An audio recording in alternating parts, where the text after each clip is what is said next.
आज हम पढ़ने वाले हैं चैप्टर नंबर 6 बैंकिंग। हमारा पहला टॉपिक है बैंक या कॉमर्शियल बैंक क्या होता है। It is an financial institutions. Bank क्या है? एक फाइनेंशियल इंस्टीट्यूशन है which accept deposit and provide loans and advances to the public with the motive of earning profit. Simple. Bank एक फाइनेंशियल इंस्टीट्यूशन है जो पब्लिक से पैसा डिपॉजिट करवाती है बैंक में और पब्लिक को ही लोन देती है, और इसके पीछे करने का उसका मकसद क्या होता है? With the motive of earning profit. मकसद एक ही है, प्रॉफिट कमाना। अच्छा, बैंकिंग लैंग्वेज में प्रॉफिट को क्या बोलते हैं? स्प्रेड। ओके, बैंकिंग लैंग्वेज में प्रॉफिट को बोलते हैं स्प्रेड। मनी क्रिएशन या क्रेडिट क्रिएशन बहुत इंपॉर्टेंट टॉपिक है। सेकेंड टॉपिक हमारा मनी क्रिएशन या क्रेडिट क्रिएशन क्या होता है। It is a process through which commercial banks are able to create credit which is in far excess of initial deposit. मतलब क्या है इसका? जैसे मान लीजिए शुरुआत में इनिशियल डिपॉजिट का मतलब शुरुआत में बैंक के पास आता है 1,000 रुपये, और बैंक उस 1,000 रुपये का इस्तेमाल करके लोन दे दे के उसको टोटल कितना बना देती है? 5,000 रुपये। तो इसी प्रोसेस को क्या बोलते हैं? मनी क्रिएशन या क्रेडिट क्रिएशन। मीन्स बैंक के पास जो भी पैसा शुरुआत में आता है वो बैंक उसको बोलता है इनिशियल डिपॉजिट। उस इनिशियल डिपॉजिट का इस्तेमाल करके बैंक उसको लोन दे दे के उसको कई गुना कन्वर्ट कर देती है। कई गुना जो बना देती है उसको हम बोलते हैं टोटल डिपॉजिट। तो बैंक के पास आए 1,000 रुपये, अब बैंक ने उसको लोन दे के क्या किया है? 5,000 बना दिया है। ओके, तो एक प्रोसेस फॉलो करके ये चीज़ किया है बैंक ने। तो it is a process through which commercial banks are able to create credit, है ना। क्रिएट क्रेडिट मतलब लोन देते हैं, लोन दे देकर which is in far excess of initial deposit. तो ये 5,000 रुपये जो है वो 1,000 से कई गुना ज़्यादा है। ये कैसे हुआ है? क्रेडिट क्रिएशन प्रोसेस के जरिए से। एजम्पन्स, कुछ बातें आपको एज्यूम करनी होंगी, जैसे the entire banking system is one unit and termed as bank.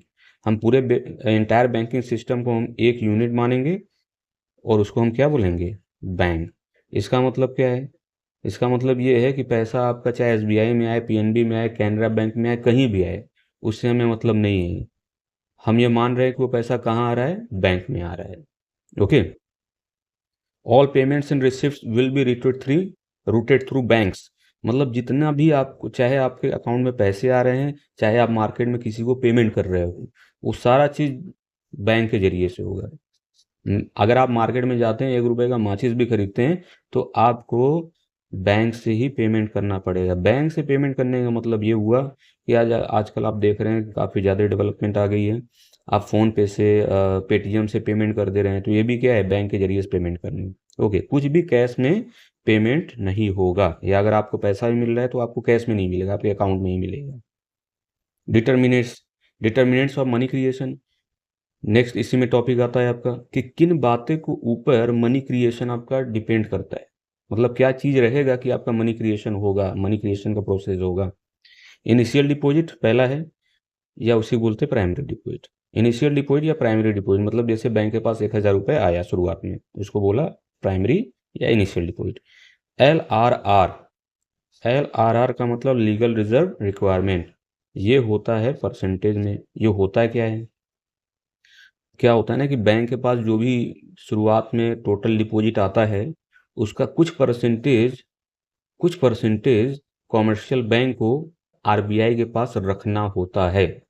जैसे मैं मान लेता हूँ, आरबीआई ने बोला है कि एलआरआर की परसेंटेज कितनी होगी? 20 होगी। कॉमर्शियल बैंक के पास अगर टोटल डिपॉजिट 100 रुपये आते हैं तो उसमें से 20% के हिसाब से 20 रुपया वो कॉमर्शियल बैंक आरबीआई के पास जमा कर देगा, जिसे क्या बोलते हैं? एलआरआर। अब एग्जाम्पल से हम समझते हैं कि मनी क्रिएशन का प्रोसेस कैसे होता है। सपोज इनिशियल डिपॉजिट मतलब कॉमर्शियल बैंक के पास 1,000 रुपये आया शुरुआत में, और आरबीआई ने बोला है कि आपको 20% अपने टोटल डिपॉजिट का मेरे पास जमा करना। कॉमर्शियल बैंक ने बोला ठीक है। तो शुरुआत में कॉमर्शियल बैंक के पास इनिशियल डिपॉजिट के नाम पे कितना आया? 1,000 रुपये आया। ओके, अब उस 1,000 में से कॉमर्शियल बैंक क्या करेगा? 20% के हिसाब से 20% के हिसाब से वो आरबीआई के पास जमा कर देगा कॉमर्शियल बैंक। बाकी जो पैसा बचेगा कॉमर्शियल बैंक क्या कर देगा, उसको लोन दे देगा। तो जैसे 1,000 रुपये आया कॉमर्शियल बैंक के पास शुरुआत में, उसमें से 20% उठा के रखा कॉमर्शियल बैंक के पास, तो 200 रुपया, तो बचा कितना, 800। वो कॉमर्शियल बैंक ने क्या कर दिया, लोन दे दिया। ओके।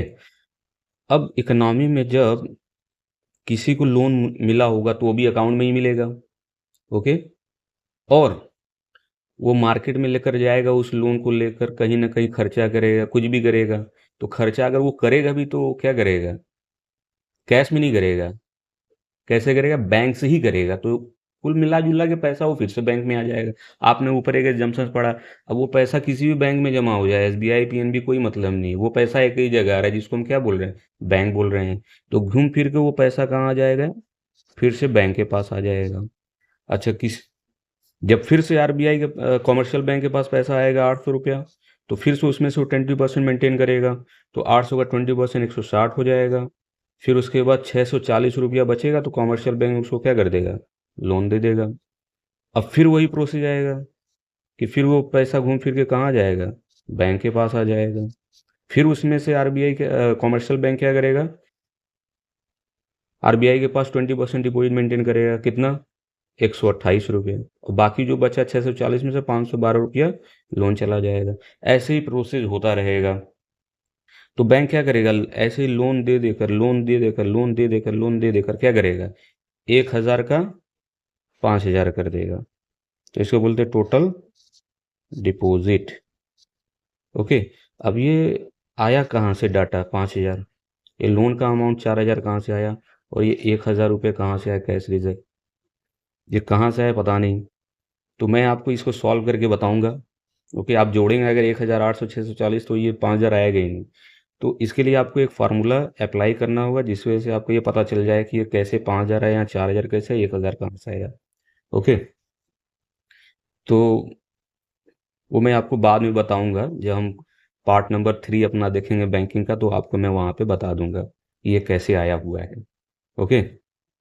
तो as we can see in the table that banks has created total deposit, bank ने टोटल डिपॉजिट कितना क्रिएट कर दिया है, 5,000 रुपये, with the initial deposit of ₹1,000। मतलब बैंक के पास शुरुआत में 1,000 रुपये आया, तो बैंक ने उसका क्या किया, लोन दे देकर इस्तेमाल करके 5,000 बना दिया। तो it means total deposit becomes 5 times. Total deposit कितना हो गया है, 5 गुना हो गया है ऑफ द इनिशियल डिपॉजिट। आप देख लीजिए, 1,000 में 5 से मल्टीप्लाई करेंगे तो कितना हो जाएगा, 5,000 हो जाएगा। तो जो आपका टोटल डिपॉजिट वो कितना गुना है, 5 गुना है, किसका, इनिशियल डिपॉजिट का। ओके। तो ये 5 times is nothing but the value of money multiplier. तो ये जो 5 टाइम्स निकल कर आ रहा है, उसको हम क्या बोलते हैं, मनी मल्टीप्लायर। तो मनी मल्टीप्लायर क्या होता है, it means how many times the initial deposit increases due to LRR। इसका क्या मतलब है कि इनिशियल डिपॉजिट कितनी गुना से आपका बढ़ जाता है ड्यू टू LRR। ये LRR वर्ड ही होता है जिसके ऊपर डिपेंड करता है कि बैंक 1,000 का 5,000 बनाएगा, या 1,000 का 2,000 बनाएगा, 1,000 का 10,000 बनाएगा। तो इस बात को आप अच्छे से ध्यान में रख लीजिए कि ये LRR वर्ड ही होता है जिसके ऊपर डिपेंड करता है कॉमर्शियल बैंक 1,000 का 5,000 बनाएगा, 1,000 का 10,000 बनाएगा। ओके। तो it means how many times the initial deposit increase due to LRR। Okay. अगर आपको नहीं समझ में आ रहा है तो इसको मैं आपको बता दे रहा हूँ। आप ये देखिए, बैंक के पास 1,000 रुपये आया है, उसका वो कितना कर दिया, 5,000 कर दिया है ना। तो मतलब कितना गुना हो गया है, 5 गुना हो गया है। कैसे ये पता चला आपको बात, यहाँ देखिए LRR कितना है, 20% है। आप निकालिए आप निकाल के इसको देखिए। तो LRR कैसे निकाला जाएगा, ये आपने पढ़ा है ना, मनी मल्टीप्लायर, कि it means how many times the initial deposit increase due to LRR। Okay. तो मनी मल्टीप्लायर के बराबर क्या होता है, 1/LR। तो जैसे ऊपर हमने वैल्यू लिया है 20%, तो मनी मल्टीप्लायर इक्वल टू क्या आ जाएगा, 1/20। और ये 20% है तो नीचे 100 हो जाएगा। फिर ये ऊपर जब चला जाएगा तो 100/20 हो जाएगा। तो कितना आया, 5 टाइम्स। हमने देखा इसी LRR का इस्तेमाल करके मनी मल्टीप्लायर का वैल्यू निकाले, जो कि कितना आया, 5 टाइम्स। तो ऊपर हमने यही तो माना था LRR की वैल्यू कितनी है, 20%। तो इस LRR का इस्तेमाल करके मनी मल्टीप्लायर कितना निकलेगा, 5 टाइम्स। इसका मतलब ये हुआ कि ये LRR ही बताता है कि 1,000 का 5,000 होगा कि कितना होगा। तो LRR बताया कि 5 टाइम्स होगा। तो देखा आपने 1000 में 5 से गुणा करिए तो 5 टाइम्स मतलब 5000। ओके, तो मनी मल्टीप्लायर यही बताता है कि आपका इनिशियल डिपॉजिट कितना गुना हो जाएगा। ओके ओके, अब यहाँ पे आपके किताब में एक स्टेटमेंट लिखा होगा कि higher the value of LRR lower the value of money multiplier. इसको या तो हम ऐसे ही पढ़ सकते हैं कि relationship between LRR and money multiplier, कि LRR और मनी मल्टीप्लायर के बीच में कैसा रिलेशनशिप है। LRR की जगह आपको एग्जाम में कैश रिजर्व या CRR वर्ड भी इस्तेमाल कर सकता है। ओके, तो इन दोनों के बीच में कैसा रिलेशनशिप है, तो there is A inverse relationship between LRR and money multiplier. Okay, it means if LRR increases money multiplier decreases and vice versa. Okay, अब न्यूमेरिकल एग्जांपल से हम इस चीज़ को समझते हैं कि अगर LRR की वैल्यू 10% है तो मनी मल्टीप्लायर के वैल्यू के बराबर आपका आंसर कितना आएगा, 10 टाइम्स। ओके, अगर हम LRR की वैल्यू क्या करते हैं, बढ़ाते हैं, 10 से कितना कर दें, 20 कर दें, तो मनी मल्टीप्लायर की वैल्यू कितनी आएगी, 5 टाइम्स। तो आप देख रहे हैं ये हम बढ़ा रहे हैं तो यहाँ पे क्या हो रहा है, मनी मल्टीप्लायर की वैल्यू 10 से 5 हो जा रहा है, मतलब ये घट जा रहा है। ओके, एग्जाम में अगर आता है तो आप ऐसे ही डिफिनेशन लिख दीजिए और फिर उसके बाद ये न्यूमेरिकल आप एग्जाम्पल दे दीजिए, करेक्ट हो जाएगा। सेंट्रल बैंक आ जाते हैं, नेक्स्ट टॉपिक हमारा सेंट्रल बैंक क्या होता है। तो हमारे इंडिया में सेंट्रल बैंक कौन सा है, RBI। तो central bank is an apex body that controls, operates, regulates and directs the entire banking system. हमारे देश में पूरे entire banking system control, operate, regulate कौन करता है, सेंट्रल बैंक। तो in India it is RBI। India में क्या है उसका नाम, reserve bank of India. Was establish on 1 अप्रैल 1935। कब स्टैब्लिश हुआ था इंडिया में, 1 अप्रैल 1935, बट एक्ट केम ऑन 1934। 1934 में पहले एक्ट आया, फिर उसके बाद स्टैब्लिश हुआ 1 अप्रैल 1935 को RBI। RBI के फंक्शंस क्या हैं, functions of RBI, currency authority या बैंक ऑफ इशू। ये MCQ में पूछ लिया जाता है, करेंसी अथॉरिटी या बैंक ऑफ इशू किसे बोला जाता है, तो RBI। तो central bank has the single authority, central bank के पास single authority to issue the currencies of the country. तो इंडिया में जैसे RBI है, RBI के पास ही सिंगल अथॉरिटी है इंडिया में क्या करना, करेंसी को इशू करना, मतलब नोट को छापना और सप्लाई करना। But except 1 rupee notes and coins, 1 रुपए का नोट और सिक्का छोड़ के, जो कि कौन इशू करता है, ministry of finance. Okay, second, banker to the government. The RBI act as the banker, agent, financial adviser in India. तो RBI क्या करता है, 3 चीजें करता है गवर्नमेंट के लिए। ओके, गवर्नमेंट के लिए RBI 3 चीजें करता है। पहला काम क्या करता है, एज ए बैंकर, वो RBI as a banker government के लिए क्या करता है, तो it maintains current account of the government. RBI government का करेंट अकाउंट मेंटेन करता है। गवर्नमेंट का कोई भी पेमेंट करना होता है, ओके, या कोई गवर्नमेंट का डिपॉजिट या रिसिप्ट एक्सेप्ट करना होता है, वो भी RBI ही करता है। It gives loans and advances to the government. RBI गवर्नमेंट को किसी भी तरीके का लोन उनकी ज़रूरत पड़ती है तो वो भी प्रोवाइड करता है। बी इसमें आता है आपका एज एन एजेंट, क्या करता है RBI गवर्नमेंट के लिए, गवर्नमेंट के लिए एज एन एजेंट RBI क्या करता है, it manage the public debt of the government. Government क्या करती है, कभी कभी पब्लिक से उधार लेती है पैसा, पब्लिक से पैसा उधार लेती है। उधार लेने का मतलब ये है कि गवर्नमेंट द्वारा बहुत सारे ऐसे स्कीम्स होते हैं जो पब्लिक द्वारा जमा करवाती है। जैसे पोस्ट ऑफिस में स्कीम कुछ आती है, गवर्नमेंट पैसा पब्लिक से जमा करवाती है, एक मेच्योरिटी पीरियड के बाद वो पैसा गवर्नमेंट उनका पब्लिक का दे देती है। ओके, तो वही होता है पब्लिक डेट। तो as an agent it manages, RBI manage करता है public debt of the government. As a financial adviser RBI क्या करता है गवर्नमेंट के लिए, it advises the government from time to time on economic, financial and monetary matters. तो government को RBI कुछ मैटर्स के ऊपर क्या देता है, एडवाइस देता रहता है time to time. Third function क्या है RBI का, बैंकर्स बैंक एंड सुपरवाइजर। तो बैंकर्स बैंक एंड सुपरवाइजर ये खास करके कॉमर्शियल बैंक के लिए पॉइंट लिखा गया है। मतलब ये हुआ कि RBI कॉमर्शियल बैंक के लिए क्या करता है, तो इसमें दिया है बैंकर्स बैंक एंड सुपरवाइजर। तो RBI क्या है, बैंकों का बैंक है, मतलब fathers of all bank, all commercial bank and supervisor, और पूरे कॉमर्शियल बैंक को क्या करता है RBI, सुपरवाइज करता है।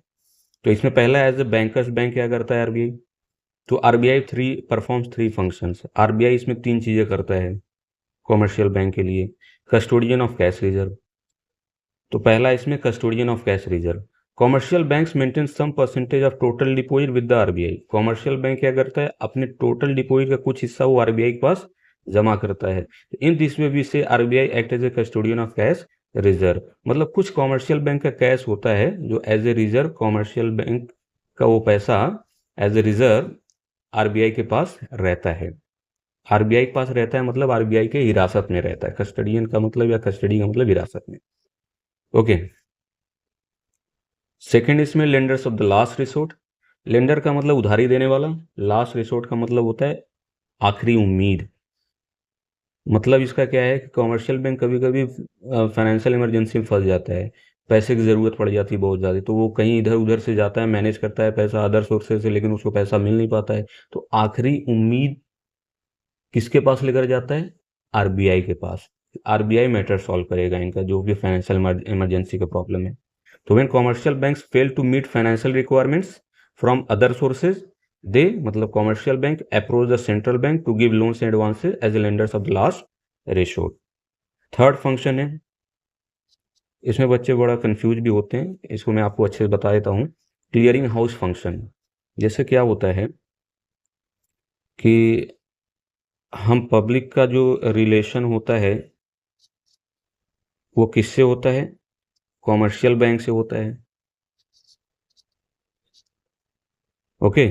और ऐसे ही कॉमर्शियल बैंक का रिलेशनशिप किससे होता है, आरबीआई से होता है। करेक्ट।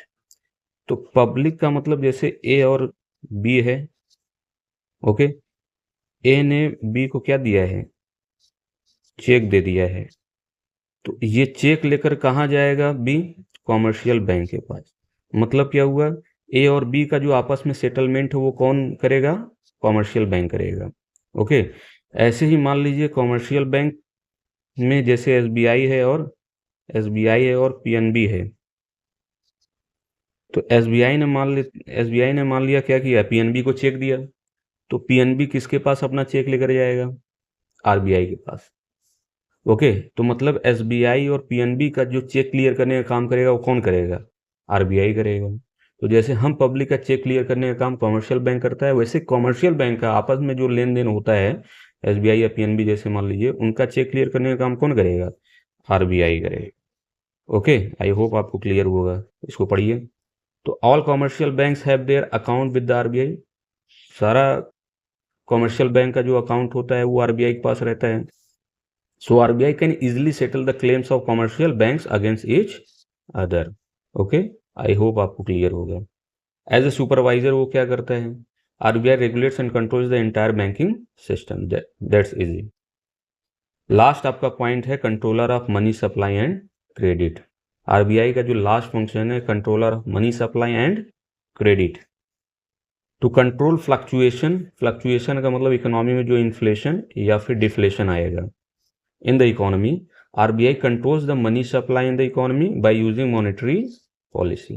तो इकोनॉमी में जो फ्लक्चुएशन आता है, फ्लक्चुएशन मतलब इन्फ्लेशन या डिफ्लेशन, उसको कंट्रोल करने के लिए ओके आरबीआई क्या करता है, मनी सप्लाई को कंट्रोल करता है। मनी सप्लाई को कंट्रोल करता है बाय यूजिंग मॉनेटरी पॉलिसी। मिलते हैं नेक्स्ट क्लास में।